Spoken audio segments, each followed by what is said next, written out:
Hello, long time no see. Sorry for the long time without video, but I'm very busy on the new slot 0 core for the batch 2 machines. And as such, I don't have much time for other stuff. Um, so because of this video is related to the slot 0 core, and it's not how to video, how to do things with the MEGA65. But it's sort of a tutorial, and it's a VHDL tutorial because I recently learned how to place stuff on the in Vivado so that you can tell Vivado some things it should do and help it with its decisions, because basically there's a lot of randomness involved in creating a bit stream, and reducing this randomness with knowledge we can provide to the process does help the whole process and make the result more deterministic, so that you have stable builds each time and not some bitstream that has some weird side effect because of random placement of parts. So let's dive right into it and take a look. So if you're coming from a programming standpoint, so purely doing software, then normally the I think widely accepted paradigm is not to try to tell the compiler what to do, because most modern compilers are way smarter than you, and with modern CPUs and all their pipelining and cores and whatnot, you are actually better off not to try to optimize your code too much, because the compiler will do it for you, because it really does know better how to do it with branch prediction. And if you're a programmer, you know what I'm talking about. So with VHDL, is it the same or is it different? And for this, you need to understand if the synthesizer, the Vivado software, tries to place your components you designed in VHDL or Verilog onto the FPGA. It actually does this at random, because doing this completely correct would be an NP complete problem, and you can't solve them in a static time. Essentially you need more time you have, and so the solution to this is just to do some random setup and go from there, and then probably a good solution comes out. And sometimes not so good solution comes out. And we had this because we had those cores with the broken HyperRAM. And this is actually a result of this randomness. We always talk about Vivado randomness. This is the randomness. So can we do something about it? Yeah, actually we can. We can tell Vivado stuff it should have a lookout for, and this is called a constraint. So you can tell it about where it should place stuff. And in front of me is a MEGA65 core, implemented MEGA65 core, and all those cyan cells you see is some part of the MEGA65. And on the borders, so left and right, there are the pins that go out of the FPGA onto the board, onto the PCB, to other components. And what we can do is we can look where Vivado placed a certain component, and where the pins are, this component is using to communicate to the outside. And the farther the component is away from the pins, the more probable it is that there might be some timing problem in some edge cases. So Vivado will also tell us if there are actual timing problems, but essentially we found out even if Vivado says there's no timing problem, there can still be a problem. So let us take a look. So we have here the HyperRAM, and I can tell Vivado to highlight me the HyperRAM, and you can see the HyperRAM is here in this region. And some cells are up there. And then we can look at the outside connections, and there we need to know how the signals are called. And in this case, they are called HR underscore. This is the internal, the HyperRAM on the board. And then we can also highlight those cells. You can see they are already highlighted here in gray because I selected them. Those are the gray outside pins going to the HyperRAM physical component. And I will also highlight them in this nice color. And you can see it's quite a distance between the HyperRAM and the pins. So what we can do is we can tell Vivado here, please place the HyperRAM in this region of the FPGA. So the best way to do it is now to find out what this region here is, and then to tell Vivado to place it there. So we zoom in a bit. And if I move over this checkerboard of cells, then you can see here is a definition slice x1, y224. So we now know this is x0, y224, and this is x35, y224. And then we go down here, and we see this is still x35 and y200. So y200 up to y224, and yeah, it's actually x0 to x35. Okay, this would be a good region for the HyperRAM because here are the HyperRAM pins. So how do we do this? We take the constraints file, which is called MEGA65R3.xdc, and there we need to add those lines we need. Okay, I look for the part where the HyperRAM is. Okay, this is HyperRAM. And then here we need to add this, yeah, it's called a PBlock. And I need to define the PBlock and add regions to the PBlock, and then tell Vivado which paths of component should be put into this PBlock. The PBlocks can overlap, so it will do some mixing and matching. And so the first thing we need to do is we need to add the PBlock.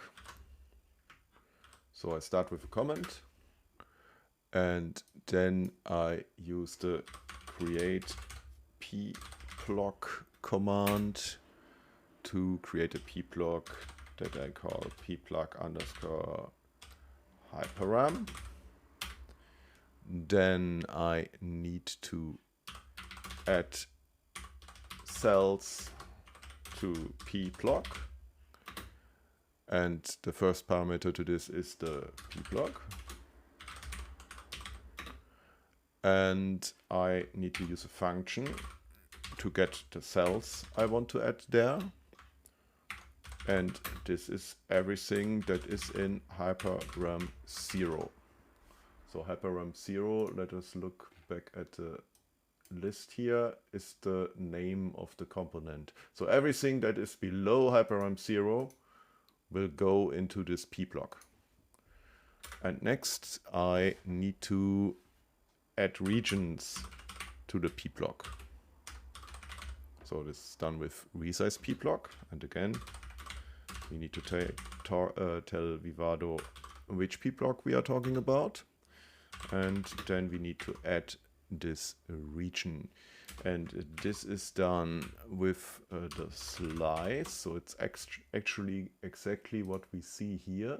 So if I go, so I start from x0, y186, x0, y186. So this slice underscore x0, y186. Slice underscore x0, y186. And the end of the region is another slice coordinate, and there we go up until here. So there's this dead region, but Vivado will just ignore it. This is a region with no cells, usable cells. And we take x35, y224. x35, y224. And then I know, I already tested this, I need another block, and there I will use a region just below, extending this a bit, and it is essentially this region here, because here we have the P block for the max 10, and we are talking about this later. So let me add the other P block, and this is this region. So, and that's it. Now we have defined this P block with those two regions. You see currently there is no frame around it. So actually this frame here is a P block. It's also called PBlocks max 10. And I will now start the build, and then we come back and take a look at the result. So let me do that. Flow, generate bitstream. Save. Yes. And let's speed this up. So now the implementation and the synthesis and implementation of the build is done. We can see both parts are completed. We have some nice critical warnings, nothing to worry about, and we reload the display of this implementation to now take a look at it, what this P-block changes, these P-block changes we've done, resulted in. So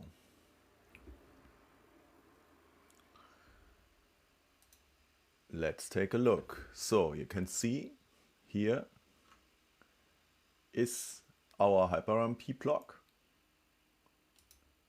And if I now highlight the cells, you can see the HyperRAM component is nicely within the defined region.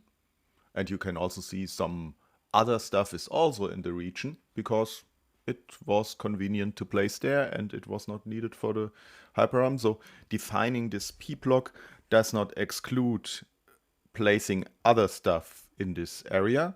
It just is a preference to place the desired cells there. So now we can take a look at different stuff. So one interesting thing is you see those two other P blocks which were already there are actually empty. That's weird, right? So this one is the, I think this is the max 10. So let's highlight max 10 to see where it is actually.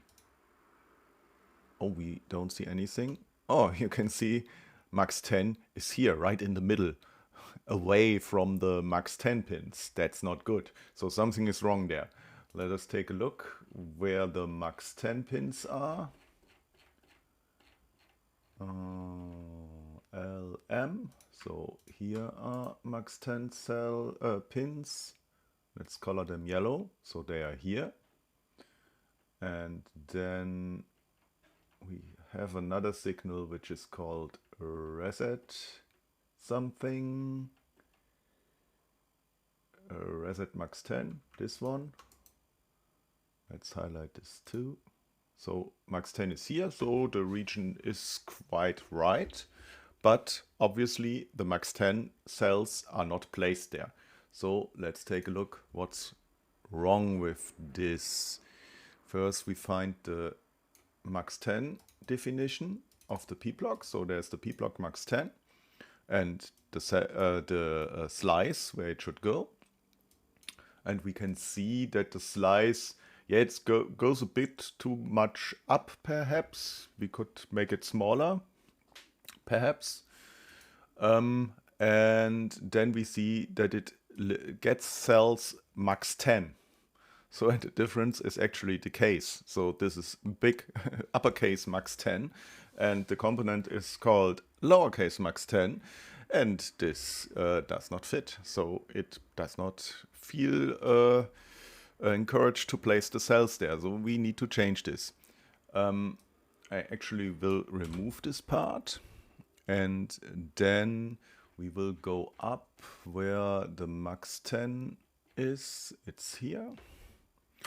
Then again we will write place max 10 near opens and we create a PBlock. We call it PBlock max 10 and we add cells to PBlock block, which is the PBlock max 10, and then we need to get the right cells, which is the list lowercase max 10, and I forgot the get cells command, and then we need to resize this PBlock again. And here we use now slice x0 y150 to slice x10 y162. So we make it a bit wider than it was before. And then we do the same for this block up here, which is the PBlock M65 driver. Okay, and the PBlock M65 driver is for the keyboard. Okay, so let's take this, search the keyboard. Where is the keyboard? Should be up here somewhere.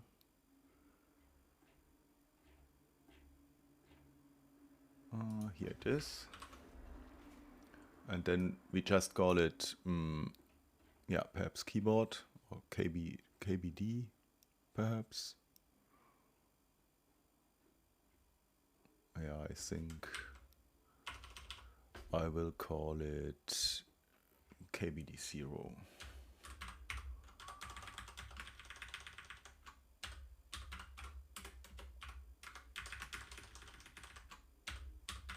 And then you see here MEGA65 I M2M. So this is something copied from the M2M framework. So also not quite correct because the component for the keyboard is KBD0. Let's take a quick look where Vivado decided to place it. It's here, not up here. So let's make this right, and slice wise we will go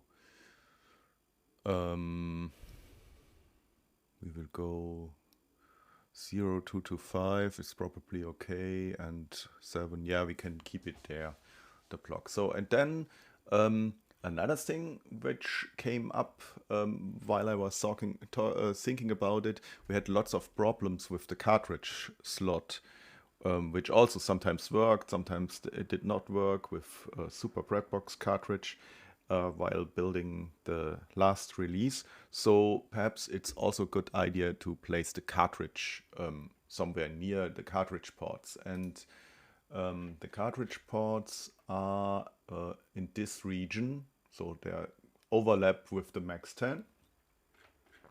but that's no problem. I already talked about that overlapping is a possibility.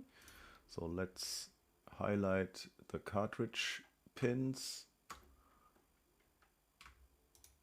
So, and you see they're here, the whole side. So we place it somewhere here in this region at the border.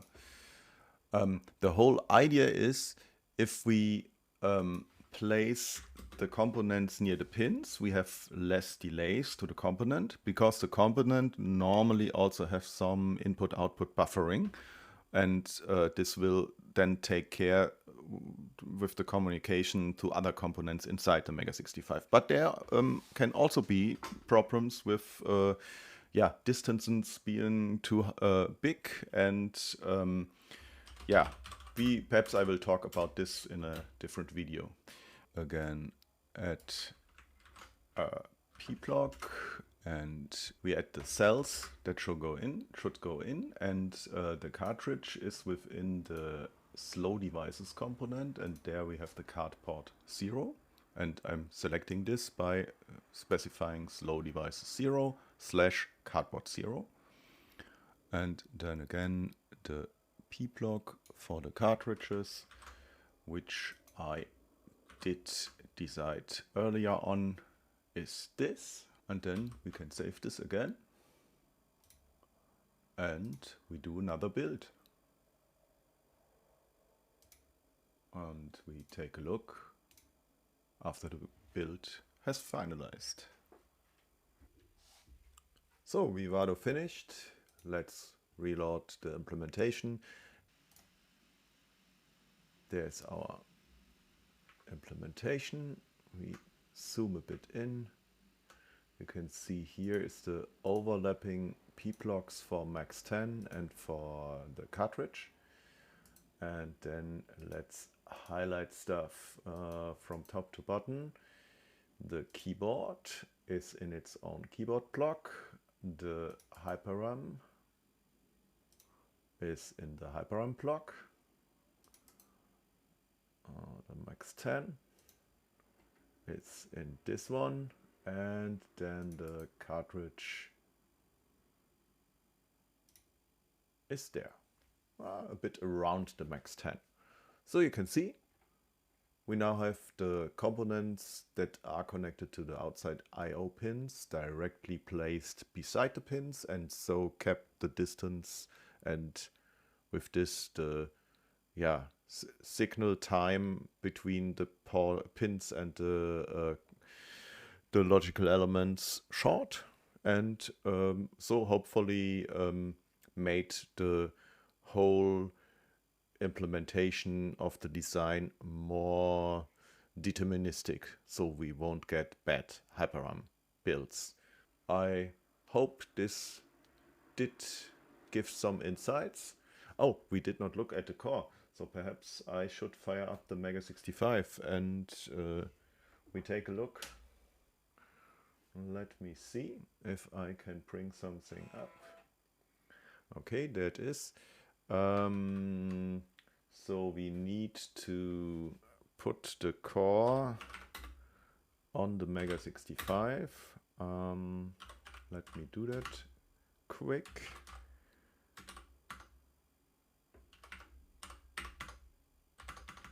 So it's in runs, implementation, container bit. Then we start it up.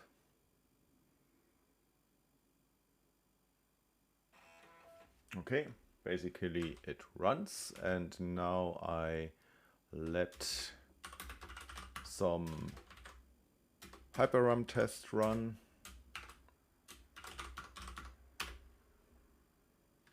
And then we see if it works. So yes, it's running through. Normally the errors happen right away. And as you can see, the HyperRAM is working.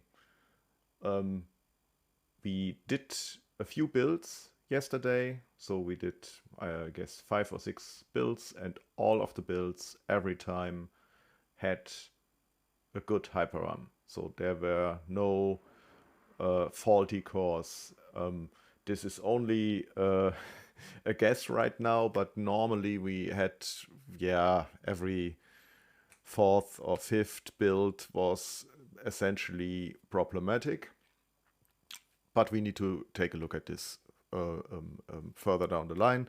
And also there are the regression tests now, which can be done hopefully soon automatically. So each newly built core will be tested with all the test programs we have. And one of these tests is the HyperRAM test.